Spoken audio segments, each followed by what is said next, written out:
everyone and welcome back to my channel, Beth Chats Books. Now today's video is going to be a tag video. Now I know it's not Tuesday, so it's not Tag Tuesday, it's Tag Wednesday, but who really cares? I was working on Tuesday, so I couldn't really film anything. Today's the perfect day to film, so I'm just going to do that. I know I've promised you guys my Cornwall slideshow and that will be happening. I've just been slightly lazy in the fact that my boyfriend is always chief photographer when we go anywhere because his camera's better and he takes better photos, and I still haven't been able to wheedle all the photos off him so that I can start that project, but it will be happening as soon as possible, so keep your eyes peeled for that.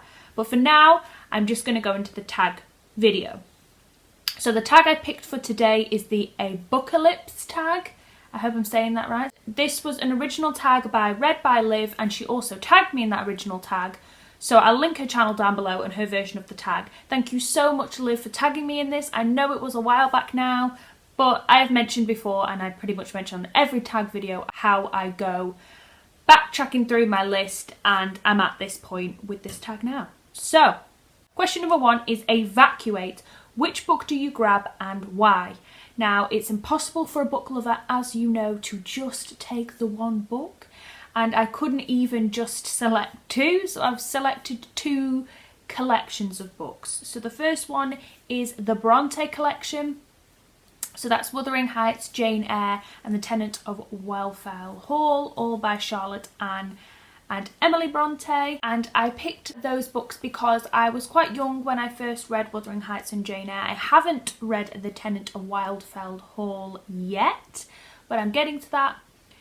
But I love the Brontes because I connected with them when I was so young, and that is such a powerful feeling for me to have one of my favourite books, which is Jane Eyre, and to fall in love with it at a young age and then to reread it and reappreciate it.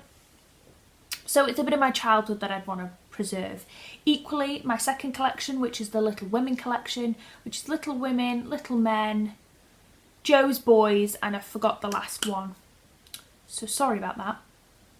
But again, I've read the first 2 books, but I haven't read the other 2 books. But I want to preserve them because it's a piece of my childhood. I read Little Women when I was younger, and again, Little Women is one of my all-time favourite books as well, because it feeds into that lovely feeling of being young, and both of these collections of books are what really got me into reading, and that joy, that innocence of my childhood, and falling in love with these characters and these stories, and really having the first ever experiences of escapism through reading. And so I just want to save them and save that little innocent, lovely part of yourself that you want to reflect back on every time you read those books again. And question number 2, it's the Abookcalypse. Choose a book that would help you with survival skills. So I didn't pick a practical survival book, I picked a fiction that would help me emotionally, and I picked To Kill a Mockingbird by Harper Lee. Now, I recently watched Jasmine Reeds do the My Pleasures book tag, and she mentioned To Kill a Mockingbird in her tag, and she said it was one of her favourite books, and I wanted to mention it here because it's also one of my favourite books. And it's one of those books that it's been such a long time since I read it that you almost forget that you've read it. When you do these tags, you have to remember all the books that you've read and kind of slot them into questions. But it's one that nourishes you and your soul and makes you feel good. And if I'm in a survival situation, I want to read something that enlightens me, that makes me feel thankful for the life I'm living, that warms the cockles of my heart. And To Kill a Mockingbird does all that and so much more. So, like Jasmine said, I will reiterate for all of you guys who are watching this video, if you haven't read that book, go and check it out. And then question number 3, grab anything you need. Grab a book or fan-related item you would want to save. Now, this is really cheesy because when I look back on it, the item I've picked is really easy to reproduce and really easy to find again after a fire. But I've picked bookmarks, and that's because bookmarks to me are really special. I absolutely hate crimpling the pages of a book, you know, folding them over to save a space. I think that's just wrong on so many levels, and a bookmark to me is so important. It's part of the process of reading as well. It's just as active as turning the page. It's storing where you are. And also I have this habit that I noticed that May over at May Reads did on her book vlog, which really excited me because I don't see many other people do this. And I kind of use my bookmark lengthways on a book, so it just shows a sentence and then I gently move it down, shows another sentence, and that's how I do it. Sometimes when I'm getting distracted, if there's TV and people talking, that's a way for me to centre back into the book by hiding all the other spaces and just dealing with it sentence by sentence. And I noticed May did it, so I just thought I'd mention that, May, because I do it as well. And it got me really excited because I see many readers who think that that's odd that I do that. I do it with bookmarks, I do it with pencils and pens, and I have this really weird habit of like, so I'll have a pencil and there's the book and I'll just kind of visibly underline it, is the best way I can say. So I'm very fiddly when I read, and I see so many people elegantly read, you know, and just flick the pages lovely. I don't know why, I just have an obsession with how I play when I read and how other people play and how they poise themselves and how they hold things. Equally, I have this really weird obsession with when I've just painted my nails. I love seeing my painted nails as I turn a page. I don't know why I have this kookiness with reading. But anyway, back to bookmarks. Sorry, that went a bit long-winded. I think they're a really active part of reading, and they're something that I'd want to save along with my books. So there's that. Number 4, the zombies are coming. Which book on your TBR are you dying to read? Now again, Jasmine over at Jasmine Reads has been raving about this book for forever, but also Simon of Savage Reads did as well, so that lets me off the hook slightly so that it's not a Jasmine related video. And that is The Tin Man by Sarah Winman. Now, every time someone says that, it's Tin Man, Sarah Winman, but because of my accent, it's Winman. So I've kind of ruined that nice little bit of a rhyme for you. Sorry about that. But I've heard it's really heartwarming, it's really emotional. So many people have raved about it now since Simon of Savage Reads first kind of mentioned it. And so many people have been telling me that that's a book for me. And I had it on a TBR a while back and haven't got around to reading it yet. So I really want to read it. I don't know that much about it. I know it's about 2 young boys and it's kind of like a coming of age, all the kind of emotions kind of thing. So I don't want to spoil it for myself, so that's why I don't know too much. It's always in the back of my mind as going on to the next month's TBR because it's one that I also believe I will really, really enjoy. So then, number 5, We Need Fire. Which 3 books would you be willing to burn from your shelves? Now I know lots of people find that really intense and hard to do, and I know that Liv put underneath the question, you have to do it. I didn't find it that emotional in the sense that I think burning books is wrong and deeply upsetting for any book lover like me, but the books I picked, I'm really not that bothered if they were no longer on the planet of the Earth, which is a little bit harsh I guess, but we'll go with it. So the first one is The Sun and Her Flowers by Rupi Kaur. I don't really rate Rupi Kaur as a poet. That's the only collection I've read. I never read Milk and Honey, but after reading that and hearing that they're quite similar, I want to waste my time reading Milk and Honey, so I'm quite happy to get rid of the poetry because I read it in one sitting, but it was very repetitive, it wasn't very original, and it really did pull my heartstrings. And I know a lot of people use Instagram and Twitter and social media and they tweet and they kind of post her poems and say like, oh, this is so emotional, this is about identity, and I feel it's very superficial and social media kind of poetry. It's not from the heart, there's no sincerity there for me. That's my personal opinion. I know so many people will disagree, but I didn't enjoy it, and if it got burned, I wouldn't really cry about it, sorry. And then the second one is The First 15 Lives of Harry August. I'm not going to waste time talking about it, I've mentioned it so many times on previous videos. It's about Harry August and his first 15 lives. He just keeps repeating his lives. It's just as tedious as you think it's going to be. FYI to anybody who wants to read it, just don't. And it would make great fuel for a fire. Yes. And then the last one is The Sellout by Paul Beatty. Now this one was really raved about because it won an award, and I picked it up in a Canadian bookshop when I was over there. And I was really, really disappointed with it. I feel like I finished it and really didn't get it, and I don't know if that's the point or whether I'm just dumb. But I finished it and just thought, okay. So I didn't enjoy the book because I just didn't really get it, and I didn't really connect with it. And then question number 6, all the stories were true. Which fictional world would you never be able to survive in? I've picked The World of 1984 by George Orwell, because it's a horrendous world where people can't even freely think, freely create. You're not allowed to have a political opinion, you're not allowed to have a romance, you're not allowed to have any enjoyment or excitement or a mental stimulation. You're not meant to think certain things against the regime that you're under, and I think that's what I would find hardest, to not have a sense of opinion.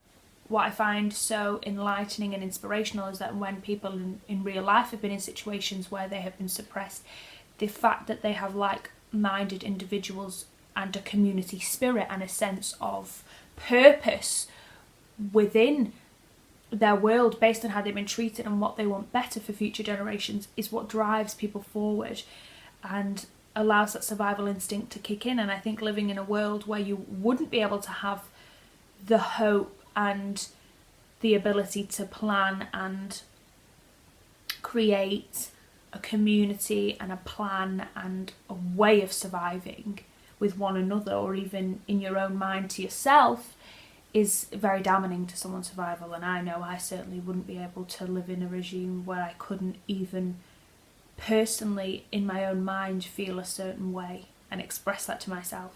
So that world.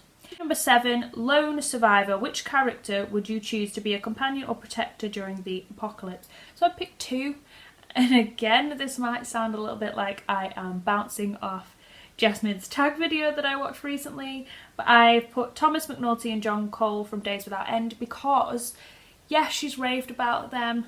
Yeah, I've raved about them as well, but the reason I'm going back to them, it has a point. And that is because these are 2 characters who deal with a lot of distress, a lot of very negative issues. They are caught up in a war zone. They are trying to allow their sexual identity and their gender identity to be at an equilibrium with each other, but in the midst of this horrendous backdrop of war and war against Indian people and hostility and negativity. And what is so lovely about this book is these 2 characters have this really obvious presence of calm and of contentment with just each other, their relationship, and this kind of coming to terms with life, the fragility of it, the uncertainty of it, and this calm demeanour of acceptance and peace with it that is absolutely sensational, which kind of takes your breath away, that they just cope. And I love John Cole's character, how Thomas McNulty takes a lot of strength from him and it doesn't diminish him, that these are represented as very strong and calm and emotionally connected men. And that's nothing to do with their sexuality. It's to do with the fact that these are representations of men who are dealing with trauma but are finding and filtering through the world that they're living in contentment and happiness with the situation that they have. The fact they have each other seems to make and mean a lot to them in terms of their survival and their outlook on life. And I would want them by my side because they are inspirational, being able to be as strong and well-rounded as they are given the circumstances that they are living in. So yeah, they are survivors, both of them. And then number 8, Procreate. All literature is gone. Which book would you introduce as a first classic? Yes, I'm going to go for a cliche answer, which is kind of contradictory to things I've earlier said on my channel, but I'm going to allow it because it basically will become a kids classic for certain, and that is the Harry Potter collection. Now, I don't think it's particularly well written, and I've been vocal about that in the past.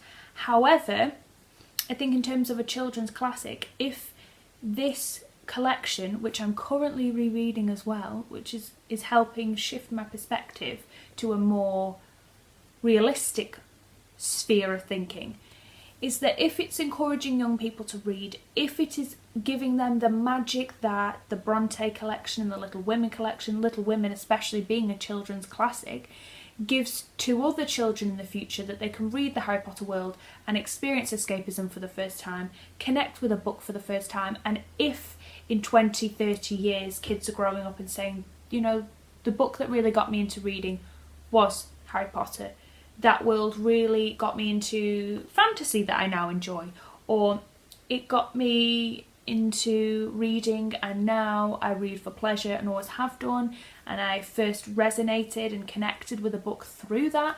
Then I advocate it, and then I say, well done, J.K. Rowling, because as I'm rereading it and as I'm seeing how Harry Potter has expanded as a franchise based on what she's created, I have to and always will give respect to her for how her world building is. It's phenomenal, and it's something that we all understand. We want to do quizzes to find out what house we are. We connect with so many emotional things through that series. For example, the clincher that always gets me every time I watch the films or now that I'm rereading the books is Snape's relationship to Harry's mum, and how that filters through in this love-hate relationship with Harry, how he loves to hate him because he's everything that Snape never got to have with Lily. So I know for other people, when Cedric Diggory dies, that's a very emotional thing. So if it's also allowing children to connect with loss and really human emotions, fear and anxiety, and overcoming those things, then I advocate it, and I hope it will be a beloved classic for kids in the future and encourage them to read. And question number 9 is start a new community and tag a BookTube buddy. So I think I'm going to tag, I will just have a little bit of a look, see. I am going to tag Charlie Trough, Snow White and the Seven Shelves, and Barter Hordes. Now if any of you have been tagged, then just ignore this. If you've already done the video, just ignore this, but I thought I would do some different people who I've started to connect with recently and encourage, you know, new people and new connections with new channels. And all of these people have been super supportive and lovely in the comments. You are all lovely channels. I'm going to link you all down below so that people can go and check you out, because I love talking to you guys and I would love to see you do this tag. So that's everything for this Abookcalypse tag. Thank you so much, Read by Liv, for tagging me in it.